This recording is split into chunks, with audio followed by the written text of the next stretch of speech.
5 and welcome to Wednesday's reading session with me, Miss Medlicott. We are well into week 5 now, which means we are deep into The Explorer by Katherine Rundell. If you need to go and get your book, please pause this video to go and get it. Okay, now you have your text in hand. Let's go through the learning objectives for today's session. We're going to be reading and summarising the events in chapter 27, which is called The Green Dark. We're going to be inferring characters' thoughts, feelings and motives, and we're going to be comparing and contrasting our personal responses with those of a character, which means you're going to consider your own opinions, your own responses to a situation, and compare it, so find the similarities and contrast to find the differences with that of a character in the story. So, I would like you please to turn to page 351, and we're in the chapter called The Green Dark. Now you'll remember from previously in the story that poor little Max has stepped on a bullet ant colony. He's been bitten by ants, a whole host of them, and he's become very, very poorly indeed. So much so that the explorer says that he will develop a fever and it might cause his brain to swell, which would make it get bigger, and in some cases it could cause death. So poor Max, poor Max, he desperately needs to have some treatment in a hospital. So the pressure is now on the children to get them out of the rainforest. The explorer says, "Come behind the vines and see what I've got." And he shows them an aeroplane that he has been looking after, maintaining for all this time, all the while since the explorer himself has landed in the jungle, in the situation where maybe it's needed. So, which of the children is going to drive the plane, pilot the plane? It can't be the explorer. His injured leg means that he cannot pilot the plane. You need to have two good feet working in order to control the pedals. So, who will it be out of the children? Well, let's find out. So, page 351. Fred bit down on his tongue and clenched his fists. He looked at the dials arranged in a row in front of him and at the joystick between his knees. Everything shone. There was not a speck of dust or greenery. I clean the engine every day to keep the rust off, and I run it every now and then to check it's alive. Look after the things you love, or else you don't deserve to love anything, said the explorer. Okay, so you've worked it out. It is, of course, Fred who is going to have a go at piloting the airplane. But before he can do that, he needs to find out how it works. So that's what this extract is about, Fred being introduced into the plane. Now, the explorer says that he cleans the engine every day to keep the rust off. And I clean it, and I run it every now and then to check if it's alive. And the children think, that was the sound that they've heard. It's like a rumbling or a roaring. They wondered what on earth it was. Actually, they now realise it was the aeroplane, the explorer, checking to see that it's all working. Now, based on the information from that extract, why do you think the explorer has taken such good care of the aeroplane? What possible reasons are there, do you think? Pause the video now to consider your answers. Okay. Well, from this particular extract, you could say that the explorer takes great pride in his aeroplane. But I think the key information here is the explorer saying, look after the things you love, or else you don't deserve to love anything. So I think here, I'm wondering, inferring that the aeroplane was something that the explorer loved, and that therefore it is his responsibility, his duty, to look after this thing that he loved. That's my interpretation. I wonder what your interpretation was. Okay, now pages 355 and 356, a couple of questions here. As we know, the chapter is called The Green Dark. So green is a very prominent colour within this chapter. When I say prominent, I mean it features a lot. It's a very important colour. Let's look at this line on page 355.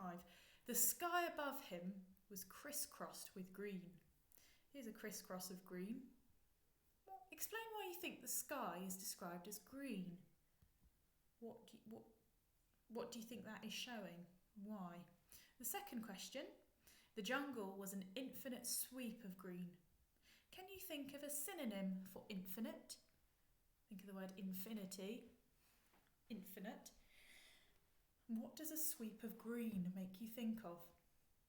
Pause the video now to answer these questions.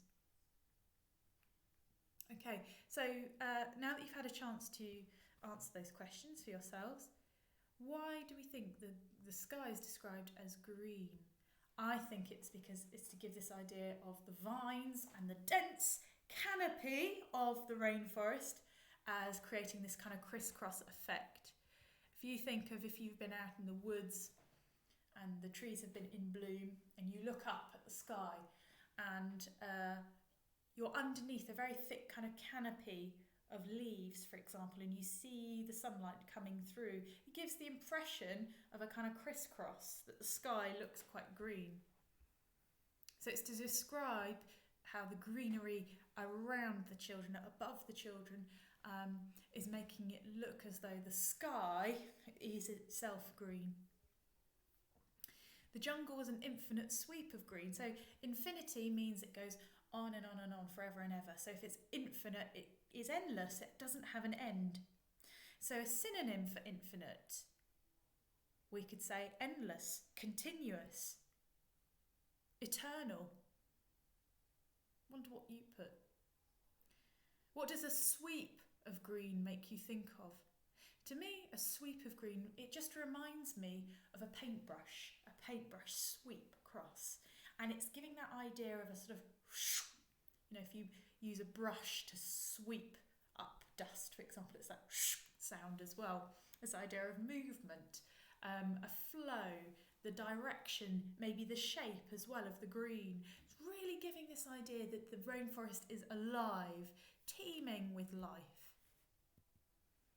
Okay, now within this chapter, Fred has his flying lesson. So I put it in quotation marks because it's not actually the chapter's title, but it's a kind of a little episode within the chapter.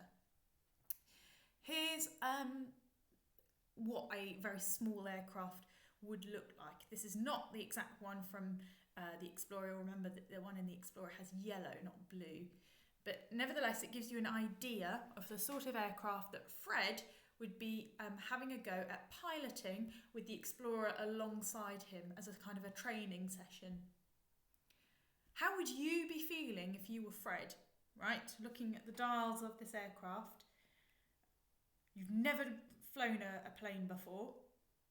How would you feel in Fred's situation?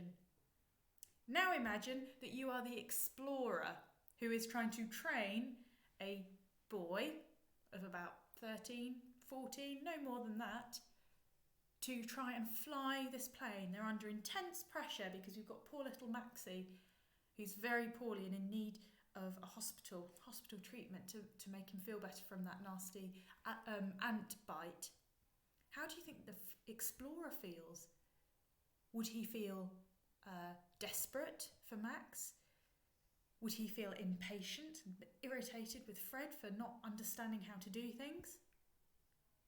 Would he feel a bit what we call resentful, meaning he's a bit fed up that the children have needed his help at all? What do you think? Pause the video to answer the questions. Okay, now let's move on to page 361 of The Green Dark. During the course of this flying lesson, the Explorer opens up a little bit emotionally, and in a conversation with Fred he kind of reveals a little bit more about his feelings. Page 361, pause the video now to find your place. He says, the Explorer says, "I was afraid that my heart had simply run out." But it transpires that the heart has its own petrol station, its own coal, its own soap. It will renew, so use it hugely. Now, the explorer there is kind of explaining his own emotional recovery, the heart being associated with your thoughts, with your feelings, your innermost feelings, particularly of very strong feelings like love and sadness.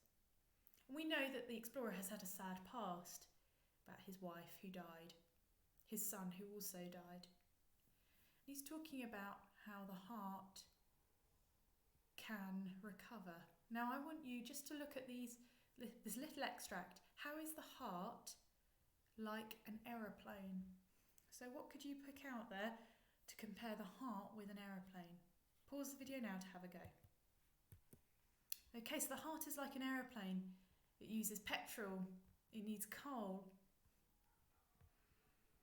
that you can tend to it, that you can look after it and use it often and engage those feelings often to stop it from rusting or to stop it from breaking, basically. That's how the heart is like an aeroplane. Okay, now what I'd like you to do is to write some reasons for and against Fred piloting the plane. So you can arrange your work into two columns, like in this table I've done that. Fred piloting the plane, so reasons why he should pilot the plane, and then reasons why they ought to just stay put in the jungle, why he should not pilot the plane.